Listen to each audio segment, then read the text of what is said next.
and welcome back to the Bro 4 Squad podcast. This is episode 10.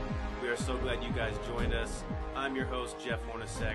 Alongside me, let's go around the triangle of death. We're going to start in the paint with our enforcer, elbows already up, ready to commit his 6 personal fouls because you can't take them home with you. Matt Geiger. Matt, what's up, man? Star Wars. I'm ready for Star Wars. Oh, did something happen today? Star Wars related? Huh, interesting. Maybe that will come up in the course of the show. We now go around the Jedi Council to basically the equivalent of the wrinkle-headed guy who votes down everything. Brian Banner, the mad scientist. What's up, man? Sorry, but I just wanted to reference that guy in some capacity. Look, that's fine. You can call me a shriveled-up cock. I don't care. Let's talk about some Star Wars. No introductions needed. I don't really know how we'll round back into that, but we are the Bro 4 Squad. If you've not listened to us before, thank you guys for tuning in. We are bros who like to basically just bro out, talk about all things nerdy, superheroes, movies, and superhero movies. But we get started today in a galaxy far, far away. As it was reported, director Rian Johnson and Kathleen Kennedy, head of Lucasfilm, have officially announced the title for Star Wars Episode VIII, which will hit theaters December 15th, 2017. And the title for the next chapter in the Skywalker anthology specifically is The Last Jedi. So guys, as we get going around, this is obviously something that we've been waiting a long time for. I kind of like how they wait, just very similar to Force Awakens, till like a few months before the movie comes out. By a few months, I mean in the same calendar year to actually announce the title. Let's just go around the horn. What are your thoughts on this, and what do you think is going to happen in the movie? Geiger, we'll start with you on The Last Jedi. Well, first off, I don't want to be that guy because I hate that guy that there's a title thrown out there. Like, that's lame. It's going to be terrible without even seeing a trailer and knowing what the script's about. This movie is going to make more than probably any Star Wars movie ever just because of what Carrie Fisher's last movie. We saw what happened in the Fast and Furious after Paul Walker tragically died. I mean, this is on a bigger scale that she is this role and stuff. I hope they don't recast it or anything later on down the road because I don't think she dies in this. So the name of it, I'm fine with. They're talking about Luke, I'm pretty sure. Obviously, if you have one Jedi, it doesn't mean that that's going to be the last one ever because he or she can train 20 more if they want to. I'm hoping Rey somehow becomes a Jedi. I'm still holding out hope that maybe Finn actually has a character development of some kind because they didn't really give him shit to do in the first one. I was hoping that he could become a Jedi too. The name, I'm cool with it, man. It's at the end of the day, it's just a name. It's a Star Wars movie. I want the script. I want good acting, and I want Kylo Ren to not be a bitch. I can echo all that. Banner, what are your thoughts on the title The Last Jedi for Episode 8? It just gets the wheels turning. I mean, like you said, Geiger, just because you're a Jedi doesn't mean you're the last Jedi. I mean, we know that Luke is a Jedi. We don't know that he's going to die. There's a chance he could, but that chance has always been there. There are so many different ways they can go with this. They could say, hey, Luke is now training what is going to be presumed as the last Jedi in Rey. Luke maybe refuses to train Rey, making him the last Jedi. We don't know. Or is this the last chance for the Jedi? I mean, there's so many different ways that they could go with this. I like the fact that they drop it this far or this close to the release of the film because, again, it just gets the wheels turning. It gets me that much more jacked up for this next installment. So can I just say this real quick? Sorry, Jeff. And maybe it's because I've been watching too much M. Night Shyamalan this week, but what if Luke's already dead? Maybe the only people that are really sensitive in the Force can see them, and maybe he's just a Force ghost. The whole Force Awakens. Could be a possibility. I was kind of wondering this. Nah, I think you've been watching too much M. Night. Probably. You're right. So hopefully that wasn't a spoiler for any specific movie that I haven't seen lately. So here's what I'm wondering about the title, The Last Jedi. That could be obviously referring to a couple people, and here's my theories. Kylo Ren at this point, I think, where we find him in Episode 8, he has killed his dad. Sorry, spoiler alert, but if you're listening to this, hopefully you've seen The Force Awakens. So I think we can agree that he is no longer a Jedi, but maybe either a Sith or part of the dark side. Either Luke is the last Jedi they're referring to, or you guys kind of got me thinking, what if there's some pact that either he makes with previous Force users or just to himself where he says, I will train Rey, but I want her to know and be fully aware that this is the end of the Jedi Order. It's caused nothing but pain in the galaxy. All these people have turned bad and actually ended up harbinging a lot of death and not brought so much justice to the world. So maybe I train Rey to defeat Kylo Ren, but with the understanding that she is the last Jedi that will ever be. Banner, what are your thoughts on that being a possibility for the story? I never really thought about that. I mean, that's a good. It's a different idea. It's coming at it from a different angle. I like that thought of Luke is looking into the future now. He said, "Look, all this stuff has happened in the past. I can't correct that stuff, right. And I'm looking to the future.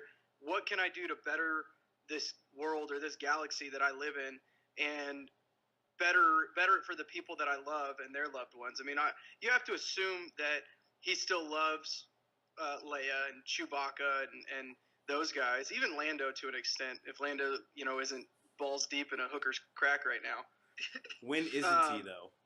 Yeah. So I think it's very plausible.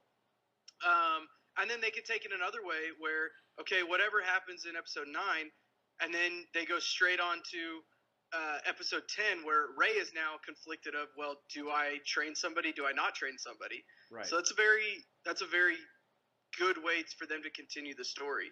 I want to ask Geiger, earlier you also had mentioned something about what they're doing with Leia. I do know that it was reported that Lucasfilms was in talks with Carrie Fisher's estate, and I think they've decided to not CGI her like they did in Rogue One and they did with Tarkin. They've decided not to go that route. So if that lays any news or helps us out with any of the story or our speculation. Yeah, I'm for that. Like I said, I know they're starting to shoot in a couple months for this movie because episode 8's already done. After a couple of months of this, it's just with any death in the family, if you ever had anyone die close to you, time heals all wounds for sure. I don't get when people are like, oh, we don't want to, do a disservice to her by mentioning her in the movie, just like with Heath. I never got that. I think that you're actually celebrating them because they did such a great job in their crafts. I never understood that with Heath. I don't understand that with a lot of other people. Kind of like with Paul Walker, how, and we want to celebrate him. He was the Fast and the Furious, man, him and Vin Diesel. So whenever he passes, we want to celebrate him in these movies and keep talking about him. But, it's to each their own. If the family doesn't want them in the movies, I think they do, but Lucasfilm didn't want to do it. It's going to be hard to write that script, though, because, all the rumors me and Jeff were talking about is there was a scene with her and Kylo in the third installment of these films, which we're not going to get now. That's really sad, because we've never gotten that. We got a scene with Kylo and Han when he killed Han, but we've never gotten that. And that's sad, man. It really is. It is. And last thing I want to ask before we move on to the next topic is Luke Skywalker. Does he make it through this movie alive? Banner, you go first. I don't think so. Geiger. You have to. I don't think so. Geiger? I don't really have any good reasoning behind it. That's all right. It's a gut feeling. I think you're asking the wrong question. There's a twist in this movie somewhere. This is their empire. There's got to be a twist. I really think that you might see that the rebellion that's now kind of taken over is actually the dark side in these films, and the new dark side is actually the light side. And I think Luke is actually working with Kylo somehow. There's got to be something. I think there's a twist, but I think it's going to involve Snoke, and I would probably go with Banner, where it just, and obviously I have nothing to base this on, but I don't think Luke Skywalker makes it through, sadly. Yeah, I mean, there's a lot of rumors where Han dies in one, Leia dies in another, and Luke dies in another one. Which I think is stupid. I think it's stupid too, but at the same time, it's very plausible. It's very plausible, but it cheats all their deaths. Once Han died, you're like, oh my god, if Luke dies in... Let's just pretend that Carrie Fisher was alive. And if Luke died in this one, you're just like, wonder who's going to die in the third one. The problem I would have with Luke dying in this one is we didn't get him in episode 7, so I feel cheated. I want more Luke Skywalker, Yeah. But all right, moving on to our next topic. That was, of course, our chest day segment, the most important thing in any bro's life. Our next topic is, what do you do after chest day, guys? You grab yourself a little protein shake. So here we're going to put a quick news topic in the blender, shake it up, see what comes out. This one is taking us back into the DCEU as several outlets reported this past week that the property Shazam, set to hit theaters in 2019, starring Dwayne Johnson as Black Adam, has now been announced as to being split into two separate films. The rumor is one will be a Black Adam movie, the other a Shazam movie, assuming that they cross over and obviously entail into the bigger DCEU. So Geiger, we'll go to you, our resident DC fan on the pod. What does this mean to you? Do you like this? And I think the thing we have to really start asking now with all these types of movies that are 3 years out is, will this actually end up happening this way? Okay, first, I'm not going to say if I like this. I'm not going to say what it means to me because I feel like I'm the DC guy, but I've just shitted on him the last couple times. For good reason. But I'll just, it's code for, yeah, it's a bad idea. Yeah, for those of you guys that don't know, so The Rock Johnson, Dwayne The Rock Johnson, who I love, is playing Black Adam. I am really excited to see Black Adam in the DC. First off, that guy prints money at the box office, so there in of itself, good move, DC. Print money, and just the fact is that the hardest to do in DC is, and I don't think Marvel's problems best DC, is having somebody for Superman to fight that is actually fucking legitimate. Right. And you just took away the best one, who's Doomsday, in fucking 20 minutes. So, was it even 20 minutes? Adam versus Superman. And if you haven't read any of those comics, they're fantastic fight scenes. They're both kind of the same people, except for Kryptonian. Black Adam and Shazam uses magic. Basically, there's like a brick shithouse, but they also use magic. There's an old wizard named Shazam. He trained a bunch of people, a la kind of Jedi. Black Adam was the one that kind of went to the dark side. And in the New 52, Shazam's like a kid. I mean, it's always Batten, but in the New 52, Batten's a kid. And Shazam's like, okay, you're the chosen one. Boom, you're Shazam. Now you're fucking a la Tom Hanks from Bid. You're 32. You're muscular. Now go save the world and defeat Black Adam because I'm too old to, and he knows all the fucking tricks. So if I just say that to you and it doesn't sound interesting in a movie, then you're probably on my side because I've read these comics. And it's kind of like, I mean, you guys can touch on this being Marvel fans.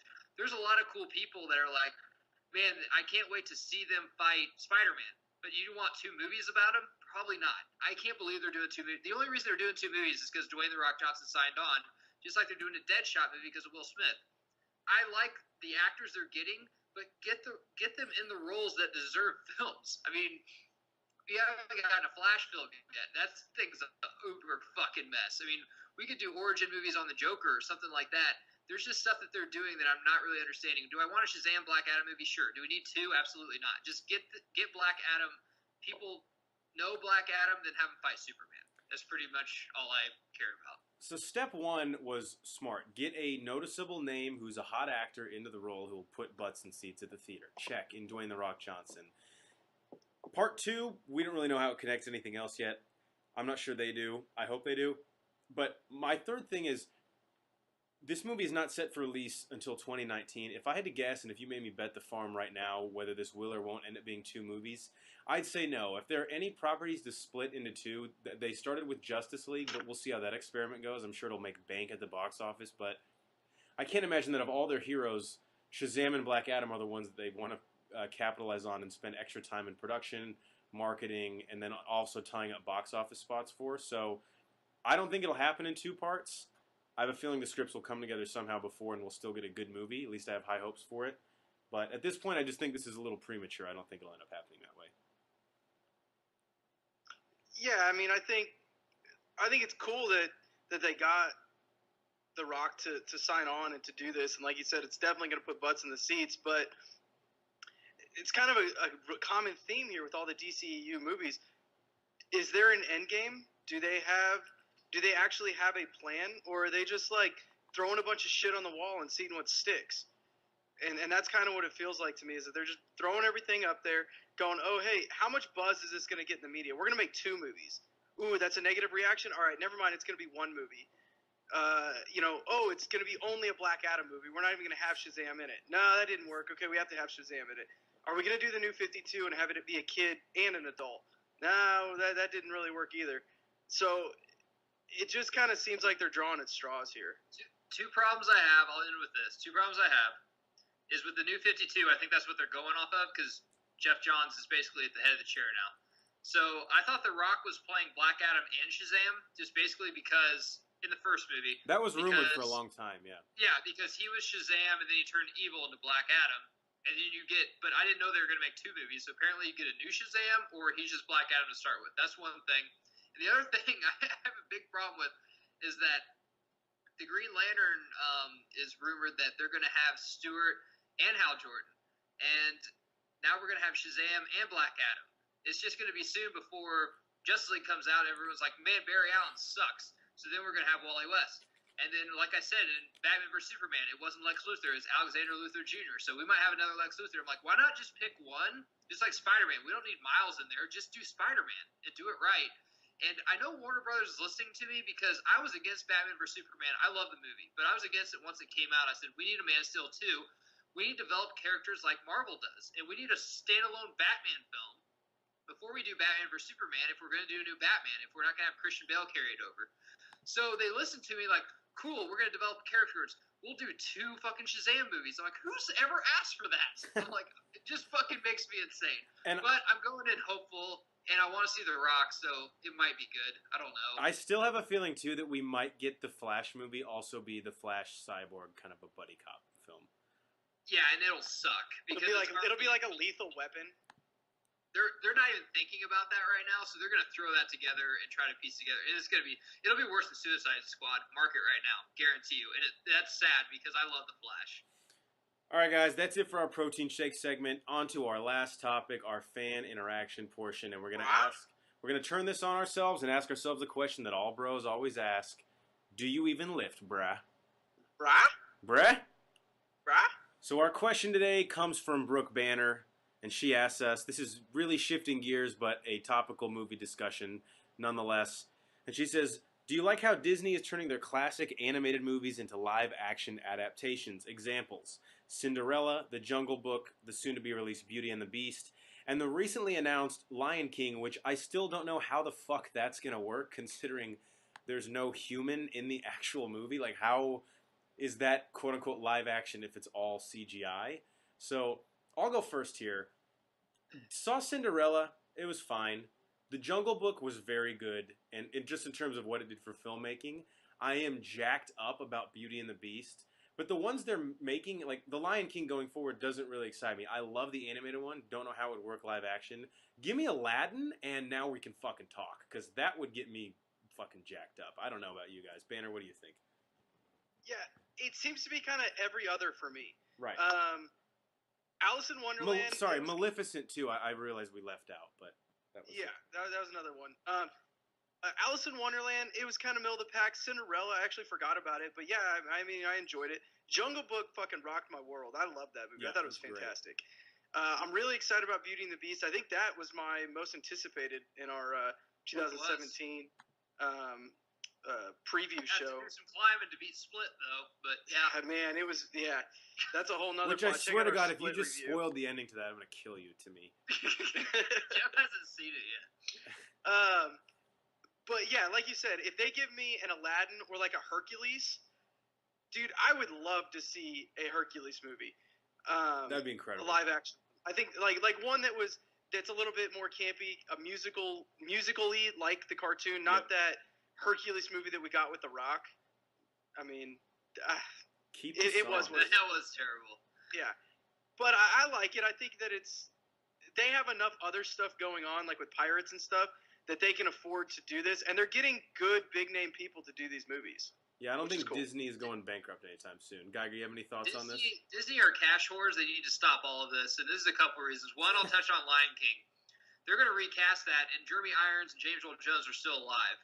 Who's going to be fucking better as Scar and Mufasa? Yeah, they're going to recast both of those, though. Why even try? It's sick. And the other reason, and I'm glad you guys said you like Jungle Book. I hated fucking Jungle Book. Wow. Favreau. Well, don't worry. There's a new one coming out next year with Christian Bale and Benedict Cumberbatch as the two main Fuck that. voices. Favreau, you missed the whole fucking point. This is about a boy becoming a man. And having the girl out of it at the end ruins the whole fucking point of Jungle Book. You know, he was living with, how I take it anyway, is he was living like kind of with maybe his frat brothers or something. He was living in the jungle and stuff. Sigma Chi's out in the girl, jungle. and his whole fucking thing changes. If you ever fall in love with somebody, you understand what it is. I saw that with my wife, and me and her were both pissed. I'm like, the girl is the whole fucking point of that whole movie. He's like, hey, he can't live in the jungle anymore. He needs to go be with her. And he didn't even fucking put that at the end. So what's going to happen? Is Mufasa not going to die in this? Just leave You him obviously alone. didn't buy the Blu-ray and watch the extended cut then, Geiger. Kind of like a DCU movie. That's not I'm real. against DCU movies extended cuts. Yeah, I didn't fucking watch You're it. Why is the lying. girl finally in it? Banner. No, I just had to make a Okay, I was like, then tell Favreau to give me my $30 back, and I'll go spend 20 to buy the DVD thing. Because I saw that fucker in 3D too. And I'm just like, it was a cinematic genius picture, but coming from a boring old kid from Missouri, I like a good story, man. And Jungle Book has a great story, and you shit on it by fucking doing it just because you want to do a sequel. Like, get the fuck out of here, Happy Hogan. Wow. All right. I will see Beauty and the Beast, though. It looks really cool. Yeah, we all are. Be our guest when that comes out. All right, guys, we will wrap up with that. We are the Bro Force Squad. Before we leave, we want to let you know we get all our news from GeekstreamHQ.com. Go check them out. You'll find our podcast there. Check us out on BroForceSquad.com. Right now we have our comic book movie madness tournament going on. The 64 best comic book movies of all time, we put them in a bracket. We need your help voting on who advances in each round. Check it out there. Vote on the matchups. Sound off on our Facebook page, Bro Force Squad, 3 words. Type in that same thing on iTunes and YouTube and subscribe to us and like us there. We are the Bro Force Squad. We will catch you at the gym. Thank you.